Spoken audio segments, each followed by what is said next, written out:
at the point where they're ready to listen and learn about cool stuff that'll help your apps move forward and make more money, as we discussed earlier, and figure out how to take privacy and security into consideration. But first we want to thank Todd Marks for this amazing space they have here. Next to the Crab Cake Factory, it would be hard every day, but this is an amazing space and you guys make some amazing products, and I want to give you an opportunity to talk about what you guys are doing here, and then we'll get on to privacy. All right. Thanks everybody for coming out. This is a great space. Regrettably, it's only temporary space. We're actually renovating the building next door, which is going to be even cooler space. So you'll definitely have to keep coming back to see our progress. But happy you could come out. It's the first time we've done something with Modev. We do a couple of tech meetups here. We probably have something on at least once or twice a month. So check our events tab out on our website, mindgrub.com. You can see some of the other BW Tech Meetup. I sit on board up there with CRTC and EdTech Advisory Group. And so between those three groups, we're always constantly doing something here. This is what we call the Vault, which is a name we inherited from our old office, which was a bank. And then our new Vault is going to be even cooler. So by all means, come back out and hope you enjoy. Thanks. Thank you. So, do a quick intro for myself, but part of this, a little bit of background. My name is Morgan Reed, and I'm the Executive Director of ACT, the App Association, and we represent over 5,000 startups, small businesses, middle-sized companies in the app space. We're also very lucky and fortunate to work with some of your favorite platform companies like Apple, Microsoft, and others who help make all the work that we do possible here. For years, the dirty secret is, despite the fancy suit stuff, I actually am a coder myself. I worked on something called the Linux Router project and worked on the development of 802.11 implementation. So, like many of you, I have that background of wanting to solve problems and change the world through code. But one of the things that we've all learned along the way is that there are these things called people that you end up interacting with.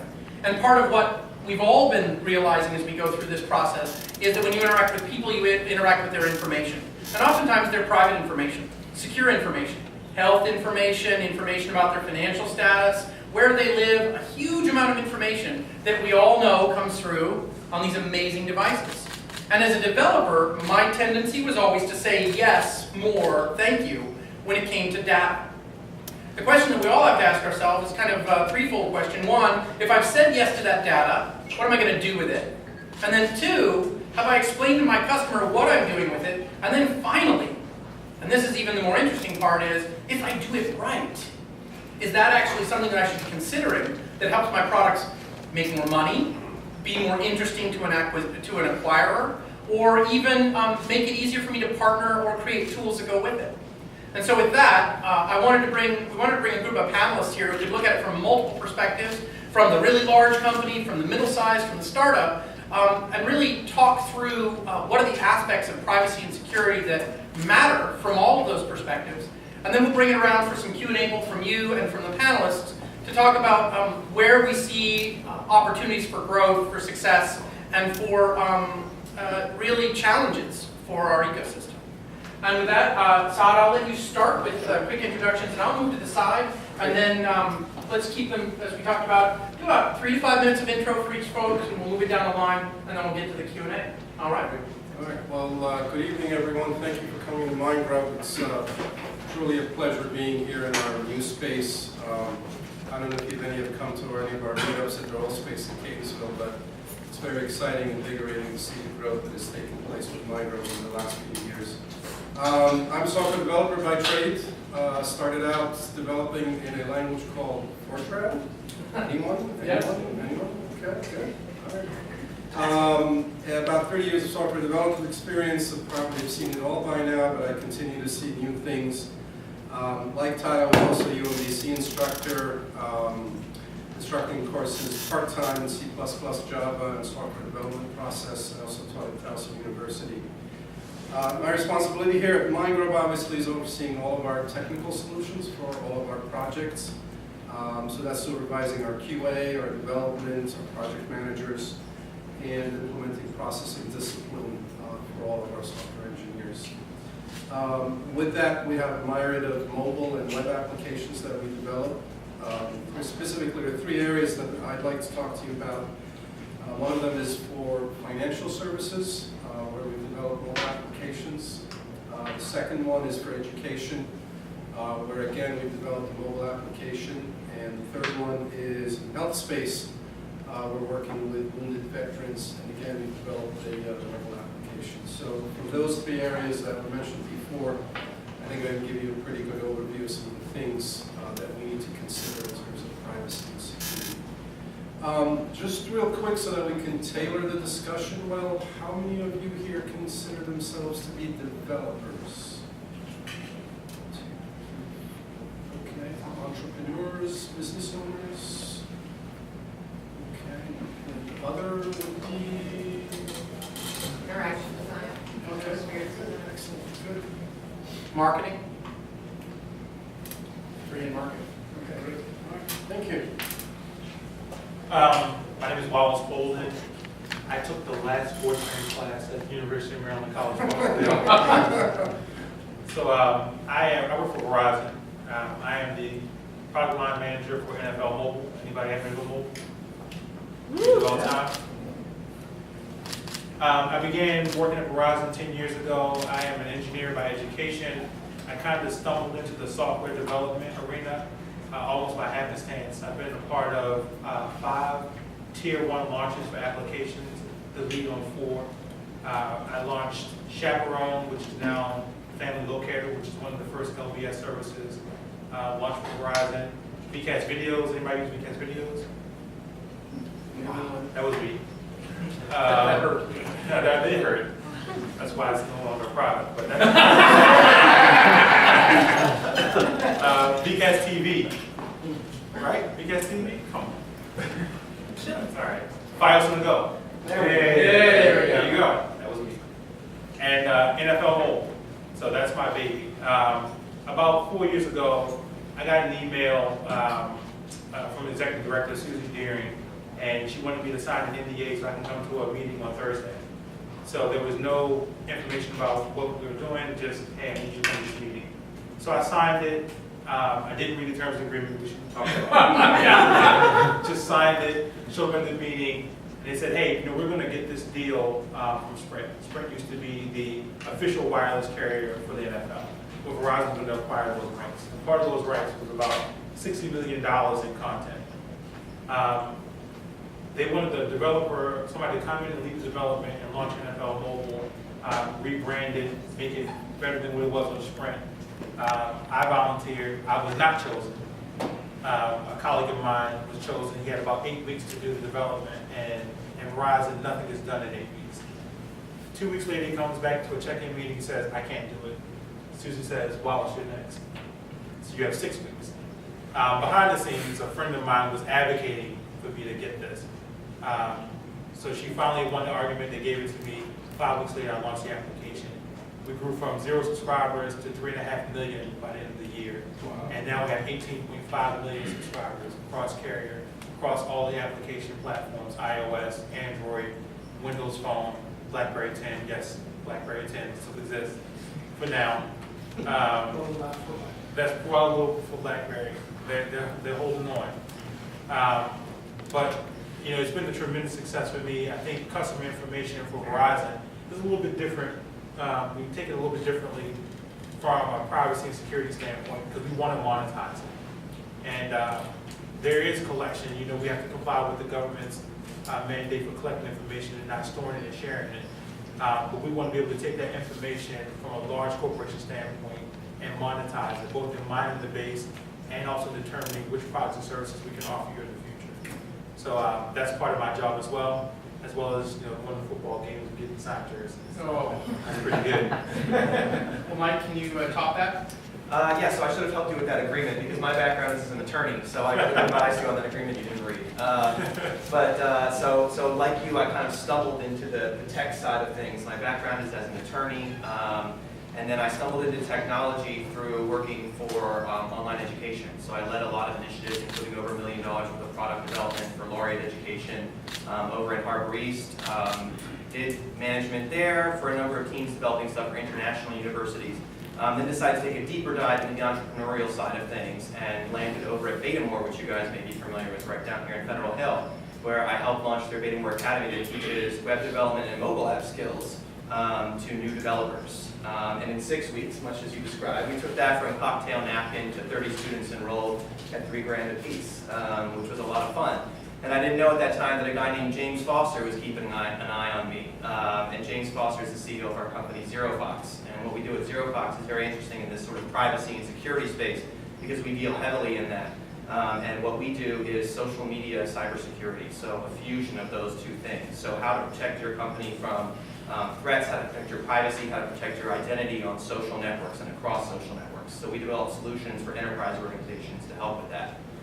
So my role there is really both on the partner and customer success side. So I get to see a really interesting part of our sales cycle as I see both the channel and the front end, making partnerships to help us be successful on the BD side, and then also representing the customer voice on the back end side, dealing with support, requests, integration, product features, helping out with product management, and making sure that that stuff is flowing smoothly and that these privacy concerns are being addressed, because I'm sure, as you know, in the social media space, you're putting a lot of your personal information out there with maybe limited protection, both from the social networks themselves, companies like us, app developers, anybody else who's tapping into that database of information. So really excited to be here and talk to everybody.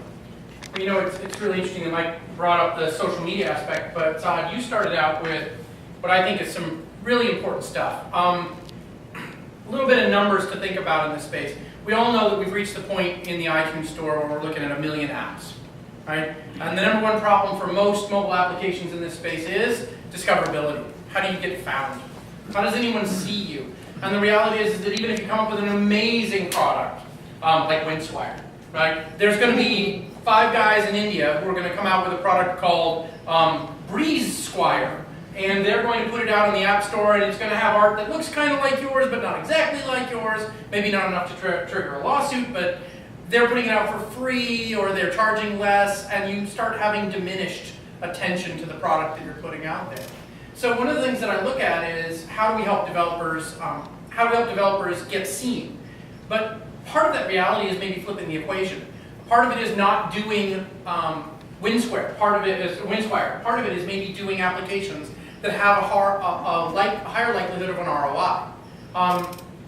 You talked about health.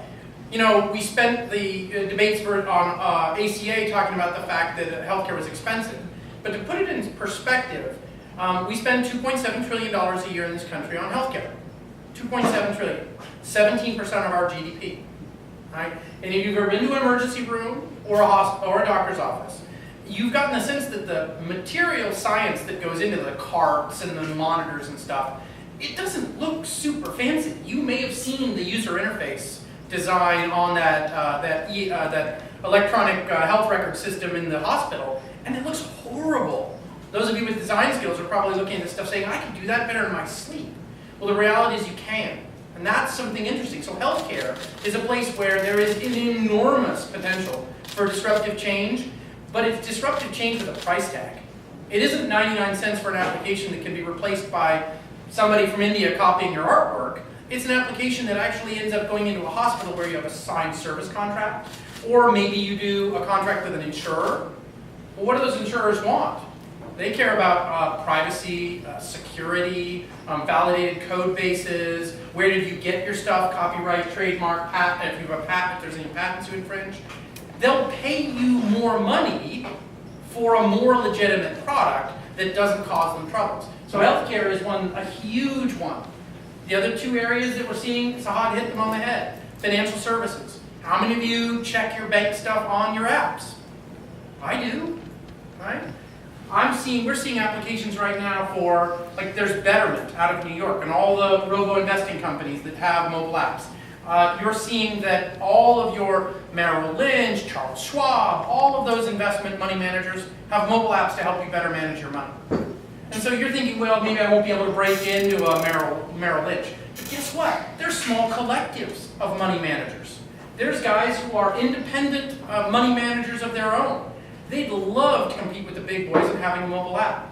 So guess what? You still have to do the same privacy, security, back-end validation. You still need to be able to sign contracts on where your data is going, where it's coming from, what are your terms of service.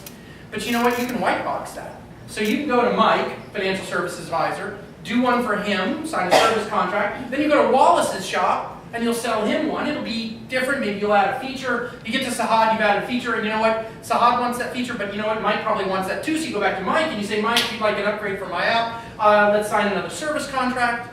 Financial services is an opportunity for you to grow a business, not just build an app. And so in both health and financial services, and then Sahad, a little bit education, same thing. People, as you rightly point out, put a lot of information on Facebook, but people get touchy about information about their kids. And education information is something where people don't react the same way they do to a bad drunken picture on Facebook. They actually care. They go to school board meetings.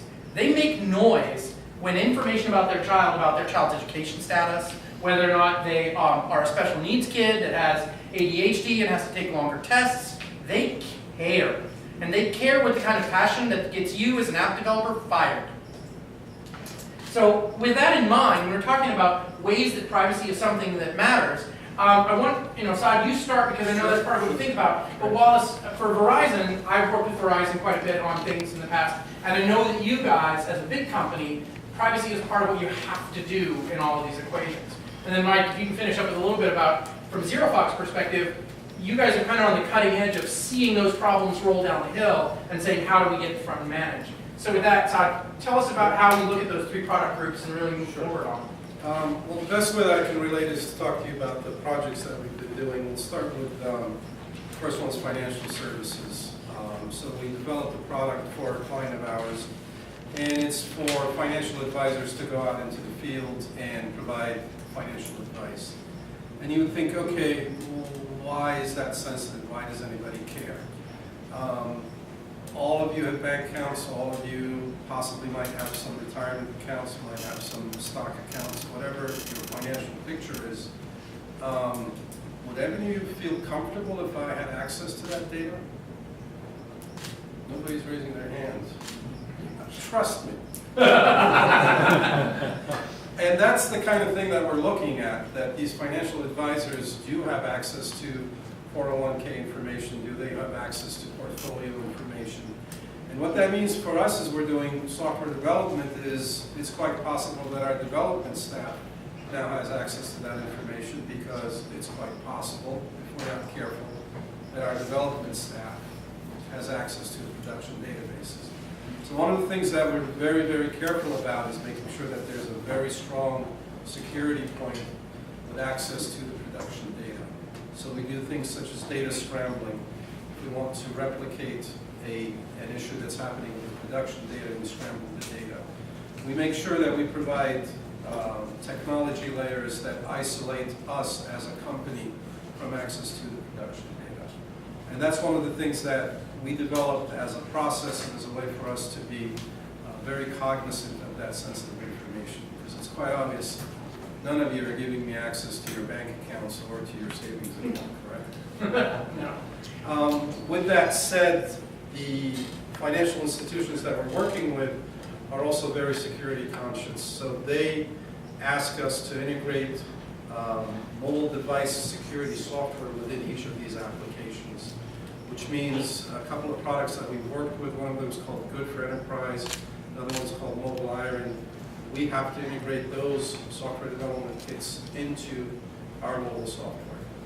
And for us, we look at it and at a face value say, okay, what's the big deal of integrating a security SDK? It's possibly 2 to 3, 4 times more complex than any other SDK that we've implemented. The intricacies of using the API and making sure that you've got the right software keys and that everything is set up almost triples or 4 times triples the level of effort that we have to do. So the word of caution to those of you that are doing software development and where you do need to apply a security layer, take into consideration that it's going to take 2 to 3 times of what you're estimating that level of effort. But you can charge for it. We can charge for it. It's not necessarily the client wants to pay for it. Right. But actually, I just wanted to jump before I go Wallace. Right. Third-party toolkits are an area where we find a lot of leakage on private information. Right. That as a developer, I'm like, oh, I need analytics, I'm going to go to Flurry. We like Flurry, nothing against Flurry, so I'm using them. Right. But Flurry sucks a lot of data down to use them for your analytics. And so how do you guys approach the fact that as a developer, I'm very inclined to go find third-party toolkits, whether it's Unity or you name it, to build a faster, cleaner application to get me that 4 weeks, 6 weeks that you used in your example. How do you guys manage third-party toolkits? Well, we do use Flurry, and we do use Crashlytics in order for us to determine if a crash has occurred on the mobile platform. We're very cognizant of not accessing any of the data as we report these crashes. So it's a discipline within us to make sure that we're building a secure site and any data as a consequence of a crash is not reported. Excellent. In conjunction with that, there's a product called Veracode that we send our software code to in order for an audit. It will provide a detailed report of any of the security lapses that are available there. So that financial services app is not available, cannot be released unless it's been certified by Veracode. And that's both available for Android and for iOS. Do you think it's a good idea for even small developers to look to do a sanity check on their code, even if it means getting a friend to Wireshark it? Absolutely. Absolutely without it. Well, Wallace, you have to care about it a lot. Yeah, for Verizon, it's very complicated. Verizon has several tiers of customers. We have government customers, enterprise customers, and regular consumers. And I think we look at security differently depending on the customer segment. So obviously for government, we have to have the highest level of security, and the data has to be readily available and submitted to the government for audit purposes, because they need to be able to track their equipment. And 99% of the equipment that's in the federal government or used by the federal government is owned by the federal government. So they want the data to be readily accessible, trackable, and data mined. For large enterprises, even that has variables. So some enterprise customers are very large. They have almost government-like standards. But some are small, so SMB customers have a little bit different feel as far as security is concerned, and they kind of discern based on price. Depending on what we have to charge them, they may accept a lower level of security in exchange for a lower price. But for consumer, which is the really big quagmire, the majority of our customers are consumers, that is the quagmire that perplexes Verizon, because you're federally mandated to keep the records, but the records have to be anonymized. So you can't have personally identifiable information associated with someone's telephone bill. For example, you can't have something outside of billing purposes. For example, I can send you your bill that has your name, your information on it. But when it comes to it being archivable or searchable, I have to anonymize it. I have to assign you a customer number, and that's the only identifiable piece of information that links back to your personal information. But from a software development standpoint, whenever I develop an application, we talk about security. We try to make it so that nothing is broadcast in the clear. So that when code is written and we have to send data back for authentication or for verification, even back to the marketplace, we want to make sure that we're using customer numbers and not personal identifiable personally identifiable information. That even applies to the Facebook and Twitter, those type of accounts. We often use in the application to have you sign in and use that API to kind of post to your wall or to your account and try to promote things that we want to promote. We need your permission, and those permissions are archived. So it begins with security, it ends with security, and to make the best application, you have to be as secure as possible. But you run the risk of having information that makes your customer vulnerable and that ultimately makes your product unprofitable. That's a really good point. Mike, talk a little bit about how you guys loop it back, and then I want to go to Saad to ask if they roll privacy and security into their pitch meetings. And I think talk about how you pitch where ZeroFox fits, because I think that also fits back to how do I sell my product? How do I talk about it if I'm going in to compete with company XYZ? Does it matter when you're in that meeting? And so when you handle protecting the reputation so that I can go into my pitch meeting.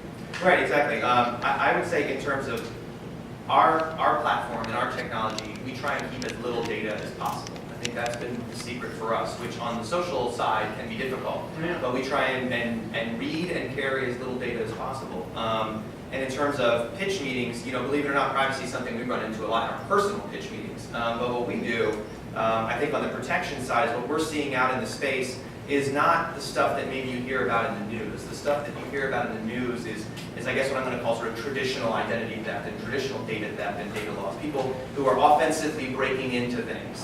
But attackers have gotten a lot more clever than that. They know new ways to get to your data. They know new ways to use your app. They don't want to break into your app. They don't want to shut it down. They want to abuse it. They want to take advantage of it. They want to leech off of it. They don't want you to know that they're there. And then they want to use that data to do things like impersonations and social engineering to trick employees and trick people into revealing information. Because it's really the human element that's the weak link sometimes in many security and privacy instances. You know, if you believe that I'm real, that's a much more harsh problem. So I think sort of from our side, we try and use advanced coding and machine learning to get out there and try and predict these things. So I think that's where the differentiator is for us, sort of moving forward in the space, is to be able to say, okay, how can we learn from these things that we've seen in the past, and then how can we use coding and technology to predict what will happen in the future based off of that?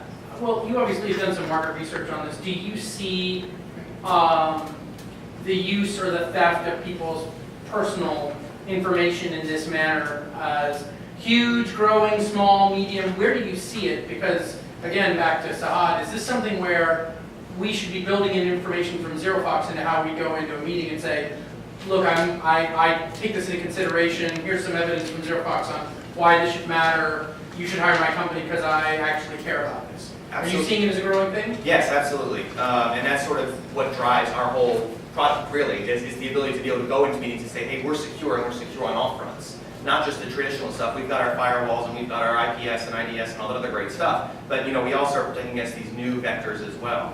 I think that the real thing in terms of the huge, small, medium is it is huge, but it's huge in new ways. And that's really the answer. It's huge in ways that are still emerging.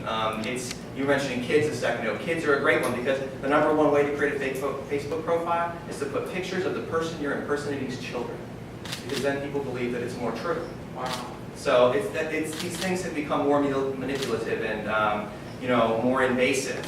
So you'd be surprised. That's creepy. So yeah, that's just no, it is kind of creepy, and it's that sort of thing why we need advanced solutions, and why I think developers, when they put things like Facebook hooks into their apps, they need to consider where that data is coming from and where it's going and who it's being shared with and what they're doing to protect that data as it's being transmitted, because people are using that data to then go out and impersonate. And then at the lawyer side of you, if you haven't properly taken care of that in your terms of service and your privacy policy, you, the developer, are the one who are legally exposed. It can be you or the corporation itself. So a lot of directives within the board of director and in the C-level, they are mandated to do certain things and take certain security steps to protect the corporation as part of their sort of corporate bylaws. And so, if they don't fill all those gaps or address all those issues, they can be held liable as well. So our product is important because it helps those companies meet that regulatory standard. So it's not just that your product will fail, but you'll also get sued. So that's painful. Todd, do you think having a good story to tell on privacy and security helps to close deals? Yeah, absolutely. So if you consider yourself a startup and maybe think of a scenario, 1 or 2 college kids straight out of school, it's a cool thing to have, the server closet and to have a small room where you're all working, and then potential clients will come in and you can point and say, hey, there's our hardware, there's our server. Some clients are not going to be very happy with that because they can see that anybody can come in and get access to that data. And from a startup mentality, what you really need to think about is what's called degrees of separation. And that's to try to separate yourself from the sensitive data as much as possible. So don't think about putting servers in your space, think about using Amazon, think about using Google, think about using Rackspace. And that way the responsibility of that Security and Privacy Act now, you're at least one layer removed. So piggyback on a bigger brand name to help you in that. Exactly. Don't think it's cool to have the servers in your closet in whatever startup space you have. I consider it a huge security risk. Some clients might see it differently, as if this is really, really cool. I would definitely see it as a security risk. And if you could put your name under Amazon, under Rackspace, you've now moved that security responsibility to someone else and you're separated. I think it's Not completely, but just enough to say, okay, I'm not touching the data, and that's one degree of separation. that raises a really interesting point, and I think Wallace, I know it's not your wheelhouse exactly, but it gets to a point. I always joke that there's 3 reasons you do a startup. You do it to either go big, have an IPO. You do it to build a business that will last forever, right? I call that the leave it to your kids scenario. Or third, and actually most likely, get acquired. So when you're building a company that's likely to get acquired, Wallace, from Verizon's perspective, do you think that if I walk in with my term sheet and my 1 page, and I walk in and say you ought to buy my company, if you're the engineer, let's say NFL, you were looking to acquire part of, oh, I know, you're going to do Verizon's version of a soccer app, a new version of, it's going to be soccer since we're all World Cup fever. But let's say you want to make an acquisition. You, as a guy who's run the product on this team, are you going to ask questions about where do we know what the origin of the data is, privacy and security of it? This developer doesn't have his crap together, so I can't rely on that data, and I don't want it to end up mixing with the Verizon data. Does it matter for an acquisition model? And then, Mike, if you want to follow up on that too. It does for Verizon. I think that any company that Verizon looks to partner with, they've not in an acquisition sense, but we do a lot of white labeling of applications. They have to submit to a security audit. And so what we want to know is where are the vulnerabilities from a legal standpoint. I mean, this is primarily driven by our legal company, our legal arm. Where are the vulnerabilities? Can we close those vulnerabilities? Is this going to get Verizon in a liable situation where data may be open to piracy? And so we consider all those things before we get into any white labeling. And we even go as far as if there are pieces of equipment that are in a closet, can we bring that equipment behind the Verizon firewall? We put it into the Verizon core network from a white labeling standpoint. That way, it's protected behind our security system, and it's very much so protected and not as vulnerable as it would be if it was in someone's closet. That's a great point, Mike. From an acquisition model, do you think it helps for your sale, and do you agree that that's a big reason why your startup should be thinking about acquisition? Definitely. I think the white labeling is a really good example because that's something that's really becoming more popular. We've even done some white labeling of our technology as well, and there's definitely a due diligence process that happens during that white labeling or before an acquisition, where sort of all the dirty laundry is going to come to air.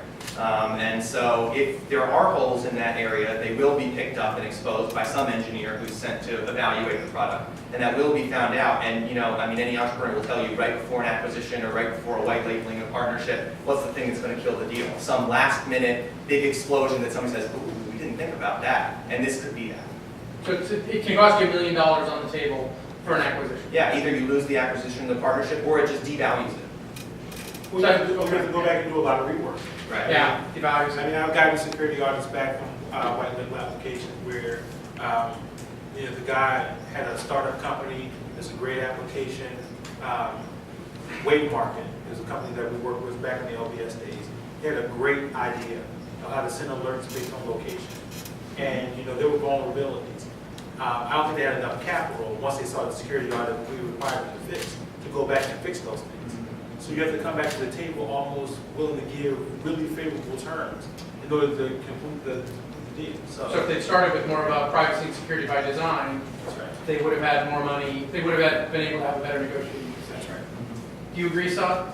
Yeah, I mean, but the only drawback obviously is it's going to cost time and money to do that. And that's the balance that you have to keep. From an entrepreneur perspective, the last thing you want to necessarily think about is adding more cost to what you're doing.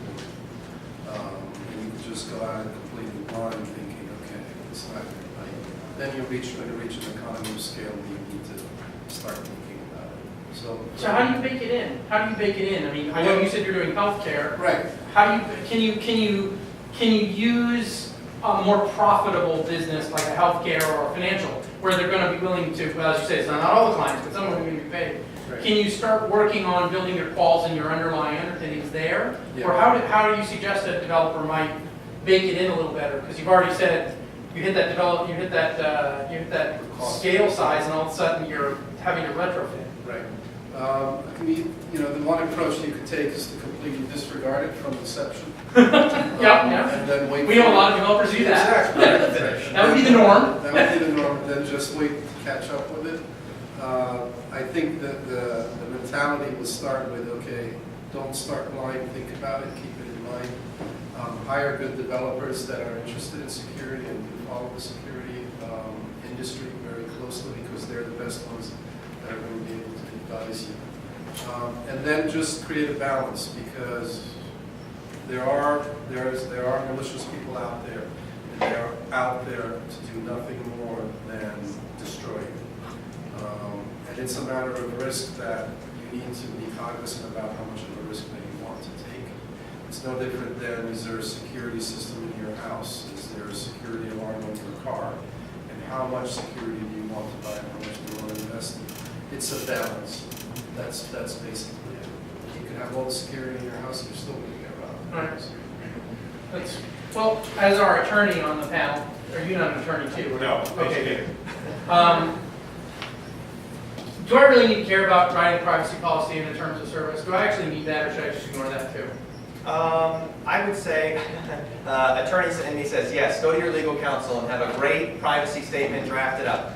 Startup guy in me says, just steal one from somebody else. That's probably the most practical, right? I mean, just pick one off somebody else. And that'll carry you for a time until maybe you have the money to fill it in.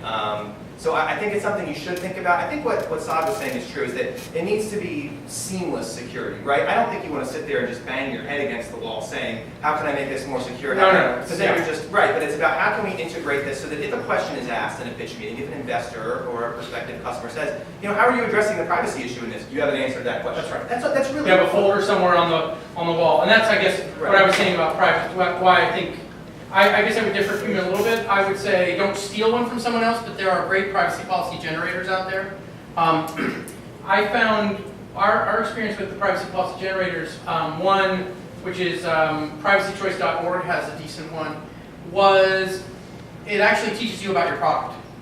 One of the things that was very interesting about that one is you'd go through and they give you a pull-down menu of what analytics provider you were using. And then it would populate the privacy policy based on the privacy policies of the major analytics providers. Right. So all of a sudden, you saw your privacy policy go, and you were like, well, whoa, wait a minute, and third-party SDKs and software kits, and we're using Corona, and all of a sudden, your privacy policy starts populating with the information from all of the third-party toolkits, and you started realizing, wow, I'm giving away a lot of data that could be valuable to my customers. Maybe I should be keeping it to resell it. It's a difficult balance. At the same time, you don't want to scare any potential customers away with this huge agreement. Although we know nobody reads them, so that's its own type of problem. But that becomes part of your legal liability. You said something on the shelf that you can pull down and say, yes, in fact, we have an accurate. Because there's the one other thing, which is, as everybody knows, PATH found themselves up against it with the FTC because all they did was they ran an update on their product that didn't match their privacy policy, and that landed them in court. It wasn't that they even were doing anything particularly sneaky. They made a modification to their terms of service, or to their product, without making the same equivalent change to their privacy policy statement. And the thing is, at this point also, it's almost, I mean, I said steal, Yeah, but you have better access now to more legal resources than you really have ever had. Things like LegalZoom and other startups who are out there creating easy-to-create documents, like you said, that self-populate. There's really no excuse to at least put it in. That's what I mean, just have something at a low level. I mean, I'm talking about the most bare-bones level when it's you in a garage. Right. You know, have something at a bare-bones level. Then as you increase, and as you start becoming a target for acquisition, that's when maybe you really need to start thinking about it and go get a real attorney and get things. And I would say on behalf of Apple, who many of you use, and because we work closely with their folks there, is I will give you a warning. You need to have a privacy policy. You already are legally bound to have one if you have a product in the iOS store. It's already done. You've already said you have one. And in fact, you are now open up to getting a nasty letter from, actually the California AG has been sending those letters. We know 40, 50 folks who've already gotten CID letters from Texas AG too, yeah. Joan McNabb has been sending them out of California. The Texas AG has been sending them around. Now you get a CID, a first letter, it's more like, well, we want to know about you, what are you doing? But the reality is you're probably going to have to hire an attorney when you get one of those letters. And the thing is, you're busted. Because if you're on the iOS platform, you have already stated that you have a privacy policy. It was in your terms of service with Apple. You state that you will abide by all applicable laws. And California requires all mobile applications that collect any information, and that's basically all of them, to have a privacy policy. So, and you don't just think it's a distraction. I mean, that's That's what right. comes to my mind. I mean, not so much the actual lawsuit, which of course is dangerous. Right. But the distraction, I mean, you're trying to code, you're trying to get this out there, you're trying to market it, get customers. You don't want to be distracted by something like that. So it's better to start off with the right mindset and build it from there. That way you don't have to worry about it. And I agree with Mike though. I mean, you can start simple. Know what your app is doing, you should. You should Wireshark it or do something, as Saad said. You really ought to know where the data that you're collecting on people is going. For one thing, it might be worth money. Right? Why take an asset off the table?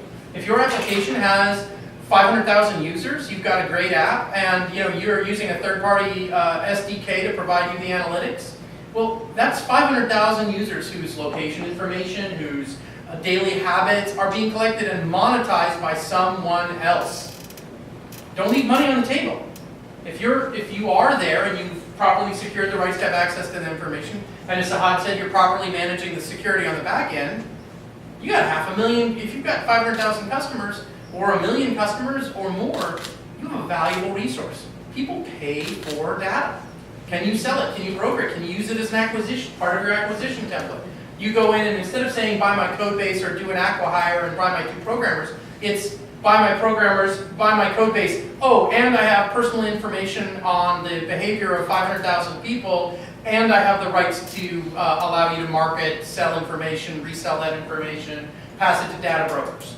That's the most important thing, Yep. is that you already have the approval to do it with the data. Exactly. So if you didn't have a privacy policy at It's the worth time, nothing. exactly, you can't do anything with it. So yeah, so don't leave money on the table. And I don't mean abuse your customers, don't mistreat them. Be fair with them, be honest, but represent the fact that you are in business to make a product and to make a profit and to have some fun, hopefully at the end of the day, and so that we don't have to, go home and cry in our beer. So don't leave an asset on the table. I mean, Verizon, the reality is you guys have, I love my Fios, I want to say that, but you guys do a lot of marketing. And you rely on information about people to help make that marketing more valuable. And that's why it's difficult for Verizon to have a single policy about privacy. It's multiple policies and multiple different layers. Even from a customer service standpoint, I mean, customer service, they have to have the ability to call your personal information. That's right. There's someone at a terminal on a headset that is looking at your records. Who you call, who you send text messages to, how many messages a month, how many minutes you use in a month. They have that ability. But even those people are subject to audit. They can't be on the phone with you for too long. They can't have your account up without your permission. They record every phone call. Unless it's that guy on Comcast. I will say I've never had that customer service problem with Verizon. My Fios customer service has been much better. So it's a quagmire for sure. And I think from a guy who likes to make things, I defer to the lawyers for that type of Never defer to the lawyers. Never defer. And never ask the lawyers what they think about your product. It's okay. It's okay. You're either going to get maybe or it's Yeah, that's right. Oh, yeah, maybe it depends. Yeah. Or I need to consult another lawyer for a little How about I'll hour. find the answer and get back to you? Yeah. So it's that type of, those type of thoughts, those type of questions that could go into collection of any type of data. In my department, PLM, we build the product. So things like location, like IP addresses, even your mobile phone has an IP address. You guys know that. Cooking, which is a big deal for us. How you're gonna have, you go through NFL mobile, you go through the first time for provisioning, select your favorite team, your alerts, all that stuff. That stuff is cookie locally. So how do we secure the cookie? That's a good question. But I want to piggyback on something that you said earlier about when you're starting your development and you're thinking about security, you should be thinking about third-party companies, third-party SDKs you can pull in for free. They may not be the best or world-class, but they're good enough for right now. And as you go further into your development, you can forego that particular SDK and pull in a little bit better, something you can afford.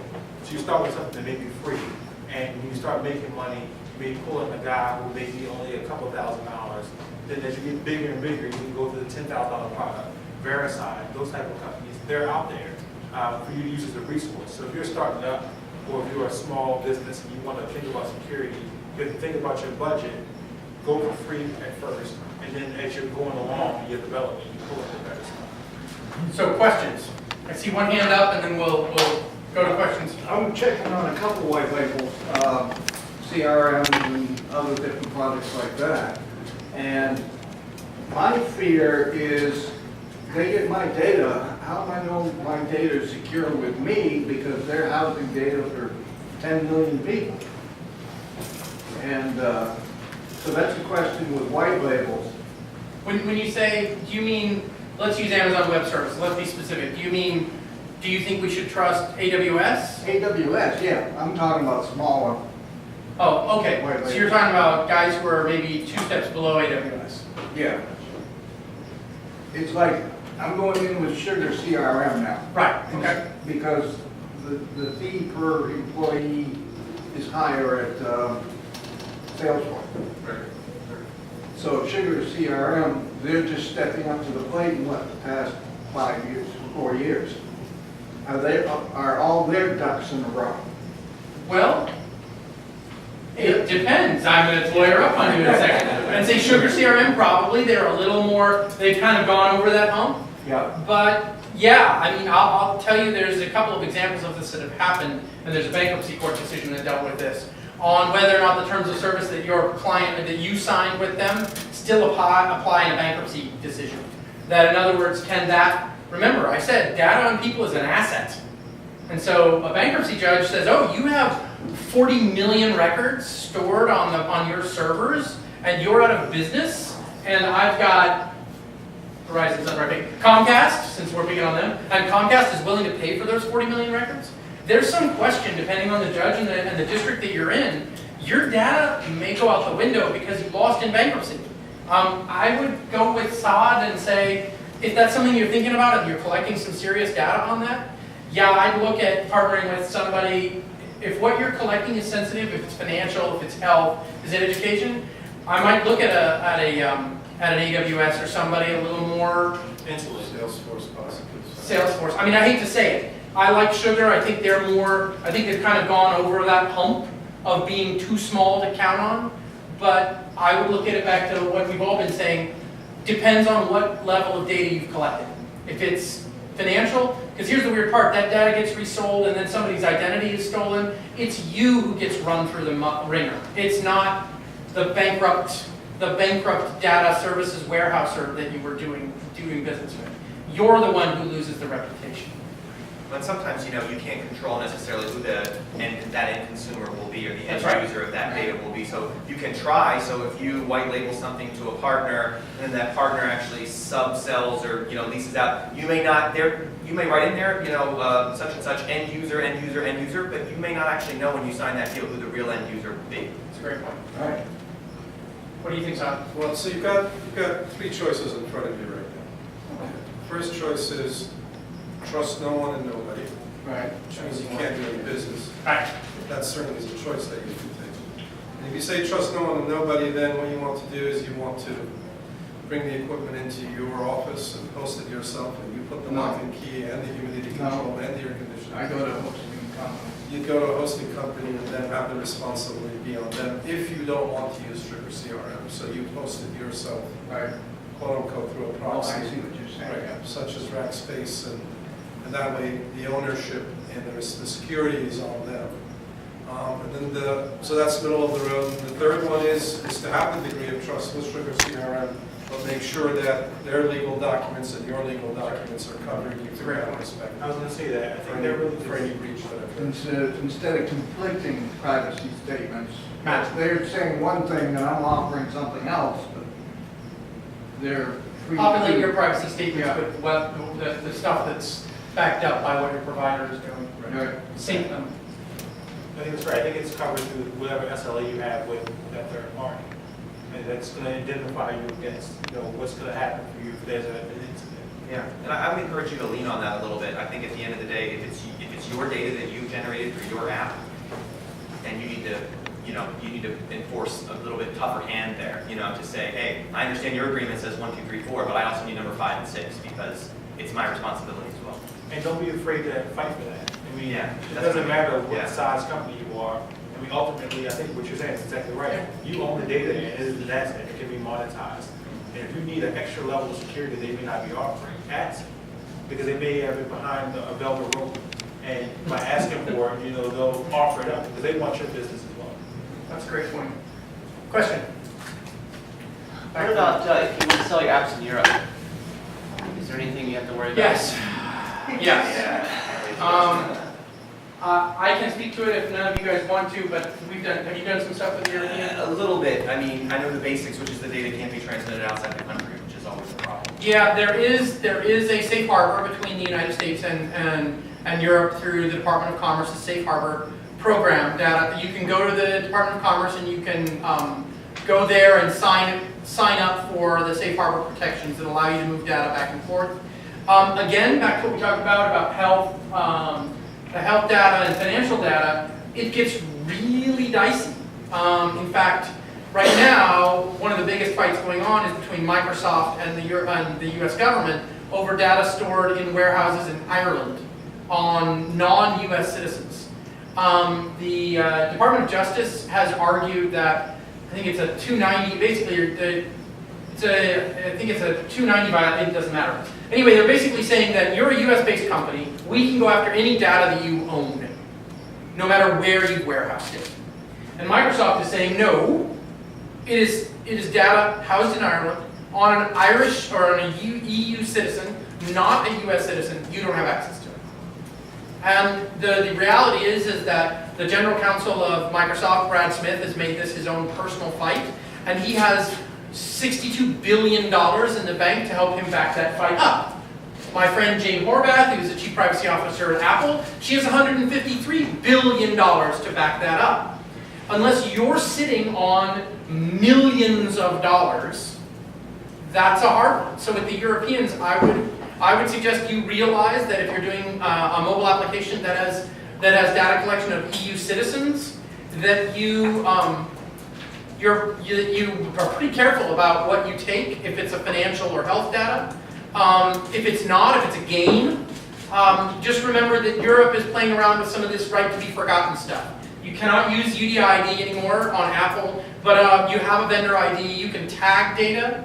I actually think it's not a bad thing to keep data tagged for a couple of reasons. Because you can always tag it to a device ID, your vendor ID. It makes it a lot easier to delete if you need to. If you've got a problem, if that data is wrong, if it turns out to be a child under the age of 13. Because by the way, if you have an application directed at children or used by a lot of children, or you find out that one of your users is a child under the age of 13, you actually technically have to remove that data. But if you haven't tagged it, it's hard to do. There's something called COPPA, the Children's Online Privacy Protection Act. Now, normally, you guys don't have to worry about it.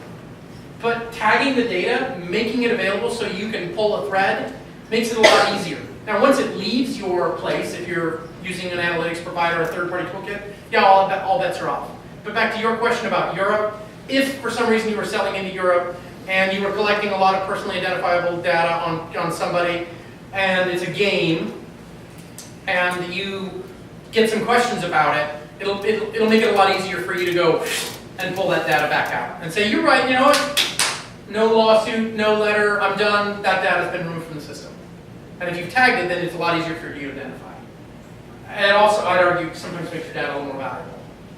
I'm sorry, I'm not a developer. Can you explain what data tagging is? So each device, like this, has a unique identifier. We used to, before all this privacy stuff started getting in the way, we used something called a UDID, which is a unique device identifier. Now we have kind of different kinds of identifiers. Advertisers have a vendor ID that kind of works like a cookie.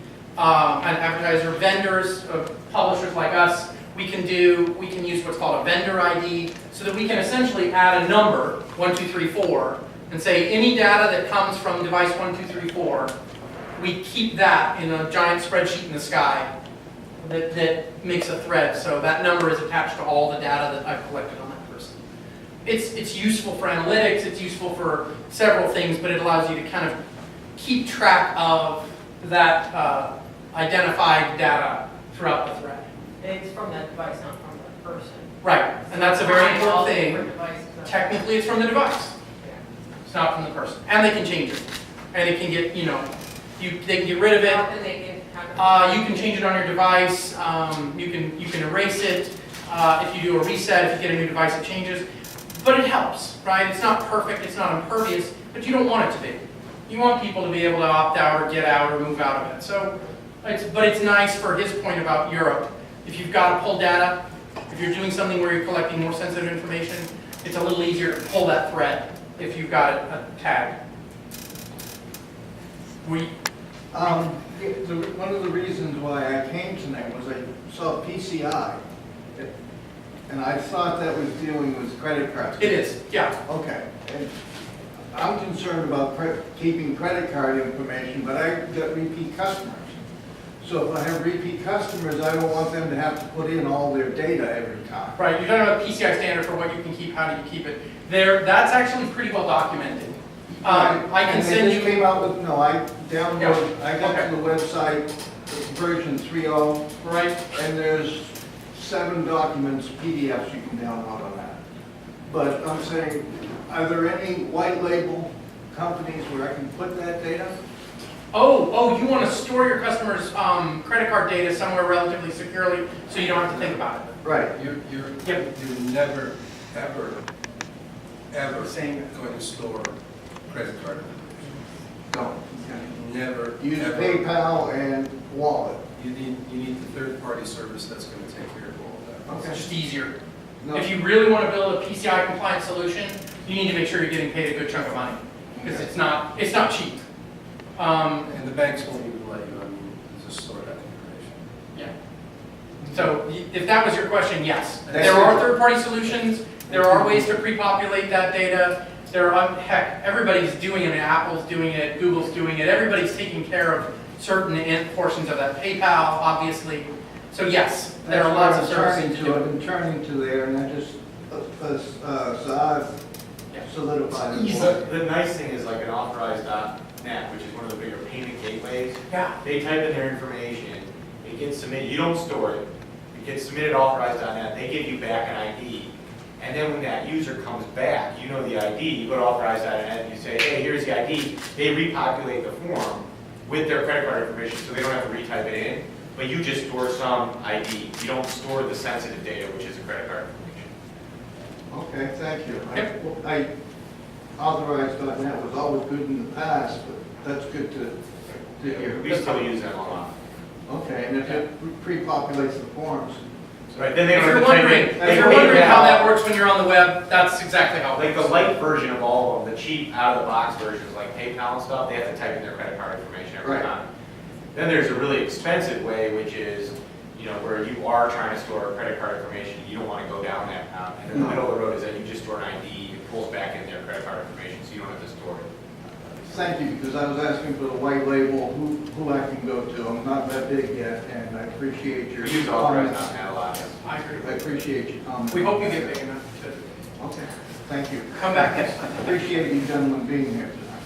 Sure. You help save us. Next question, and I want to make sure that everyone gets a chance. Anything else? Otherwise? Oh, one more. So you're not supposed to use the UUID. Does that mean, it sounds like that implies that you're using something that's less privacy invading. Can you just hash UUID? It's the same No. ID, it's the same device, or does it basically mean that if it comes from different apps? Apple has deprecated the UDID.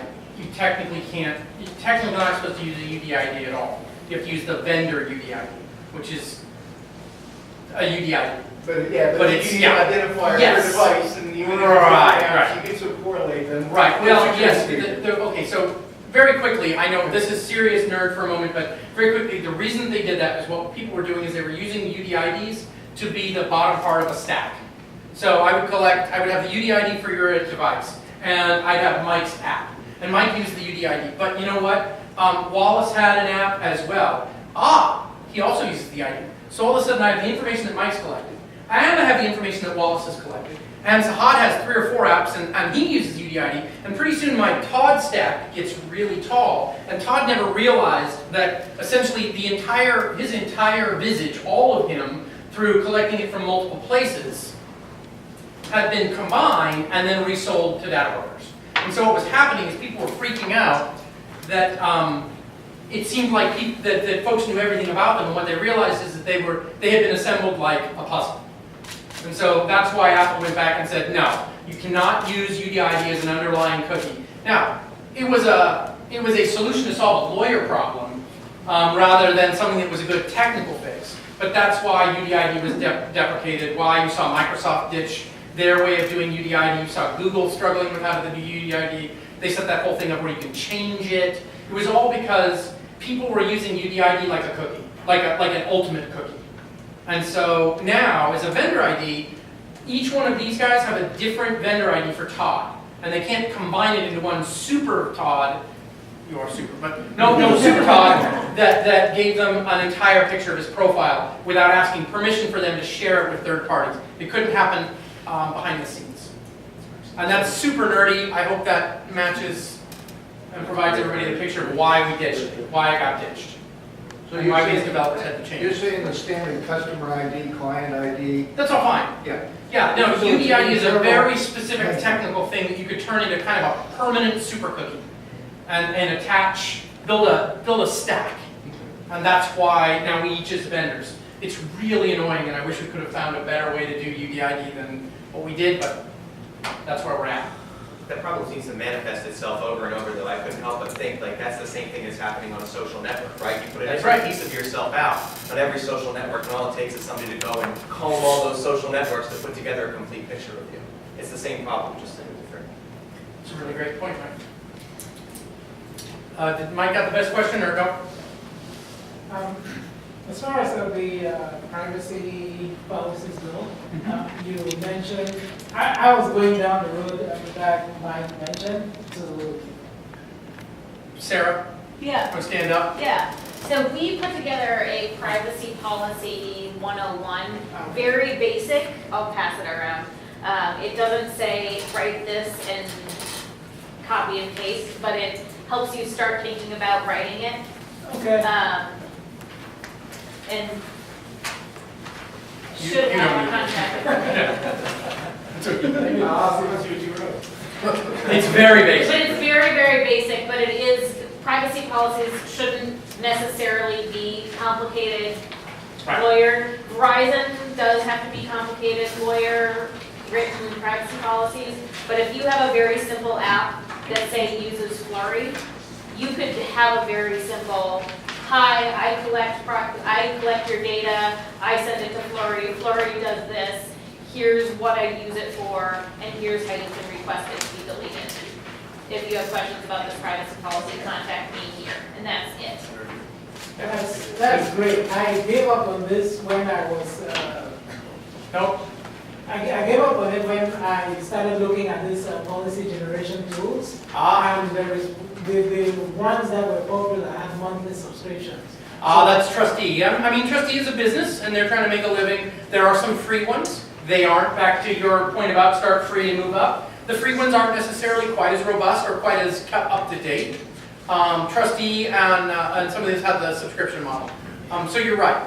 But you can write one on your own. Okay, Like I said, that's what I want to hear. yeah, you can. And as I said, you already are legally bound to when you put a thing in the iOS store and the Google store. So yeah, you're already on the hook. Might as well do it. With that, Is there any kind of rating organization for privacy policies? Something like Yelp for privacy policies? no, because each one is different based on what you do. I mean, you kind of do some rating stuff, but Yeah, every state's gonna be different, every country's gonna be different, every app is gonna be different. Hard. right. Hard. Not impossible. I can tell you the better ones I've seen and the worst ones I've seen.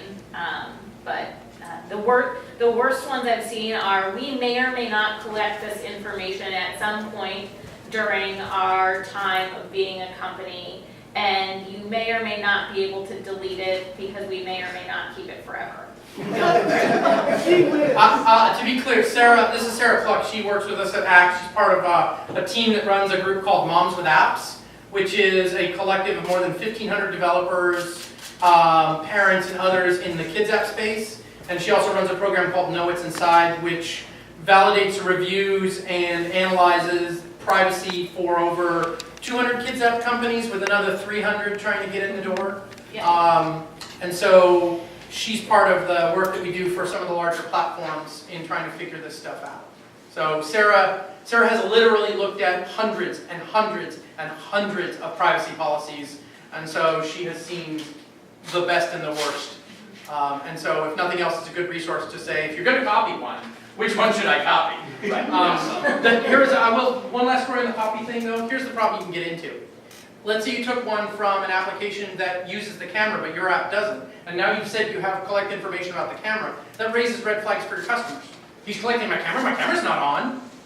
Right? All you need is that one person to read it, and then all of a sudden they go on the review site, on the Apple review site, they one-star you because I read their privacy policy and it says it's collects, it's good turning my camera on.